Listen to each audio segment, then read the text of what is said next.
"That's not a try," said Phil Gould. "That's not a try," said Andrew Johns. "That is definitely not a try," said Brad Fittler. On the rival broadcaster and outward through the greater TV-watching public of Australia, the consensus was the same: that was not a try.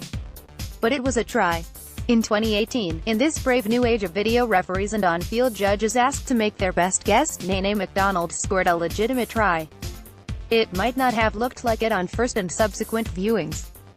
But if you slow down the vision and press play pause quickly often enough, you'll find that Macdonald did not lose possession of the ball before he planted it across the try line. Chances are you believe otherwise. Most everyone does. Even referee's boss, Bernard Sutton, declared that Macdonald dropped the ball, or at least lost control of it, and thus had to regain it, and did not. The problem comes down to interpretation of control, of possession. They say it is 9/10 of the law. And if you're in possession of the ball, it means you have control of it.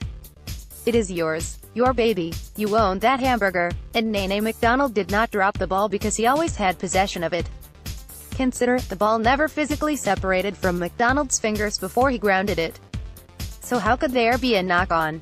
How could be there a knock-on without it hitting the ground or anything else? If the dimples of the Steeden never detached themselves from Macdonald's right palm, fingers and fingertips, and they did not, how can he have dropped the ball? See it, it's the 69th minute of a typically compelling, physical Anzac Day fixture, and the rangy Dragons wingman Macdonald leaps into the corner to slam down what seems a certain four-pointer. But hark! From the clouds comes Cooper Cronk, the super-competitive Nuggety Roosters halfback who throws himself horizontally at the big dragon. He's airborne. He's a man missile. He's George Gregan on Jeff Wilson in '94. Cronk's right hand connects with Macdonald's elbow and Macdonald's arm buckles slightly. The ball pivots, some, and looks like it comes loose. "The ball comes free," states Greg Alexander, and there is no argument from his colleagues. Now, in another time, another place, without the benefit of video referees to clear up any doubt, Ashley Klein may have looked at both touch judges, pointed to the spot with a karate chop hand motion, and put the whistle to his lips. Or he may have ruled a knock-on. Either way, he'd have largely made his best guess. Today, Klein is still required to make a best guess, but he can abrogate responsibility to a third party watching on high-definition screens.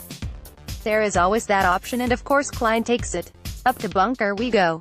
And we wait and watch. And watch and wait again. And we see the ball spilling into the end goal and squirting away dead after Macdonald's fingers force the ball on the turf. We see Cronk's tackle again and again. And again. And again. All angles. Johns and Gould are in agreement. He's lost it from every angle, declares Voss on the Fox. Alexander isn't as sure, nor is Mick Ennis. He's also glad it's not him making the call. And so Luke Patton calls it a try and everyone loses their mind. Surely it was conclusive. Macdonald dropped it. Fox Sports Match Report declared, Macdonald clearly lost control of the ball in the scoring motion and it came out of his hands before being planted in the end goal. The next day, referees boss Sutton, perhaps looking to stymie critique by the greater clack of chatterboxes who might further undermine the NRL's billion-dollar baby, it's time to. He threw Patton under the bus, explaining why the bunker got it wrong.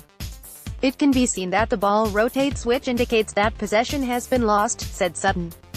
From this point Nene Macdonald is required to catch, hold, and re-grip the ball before the ball comes in contact with the ground in order to score a try. As Nene was unable to secure possession, the correct ruling should have been knock-on. Now, Bernard Sutton has refereed 43 more NRL games than me. So, respectfully, Mr. Sutton, but what? Possession was lost because the ball rotated? Is that a rule? That the ball can't rotate else it's a knock-on? Since when do referees interpret rotation as a factor in a player dropping the ball? This isn't modern dance. And the fact of the matter in this instance, MLUD, is that the ball, while jolted, certainly, did not ever leave Macdonald's grasp.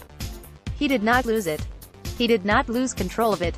So comes the philosophical question, where does control end? Sutton's argument is that Macdonald lost control as soon as Cronk's arm jolted the ball in his grasp and caused it to rotate.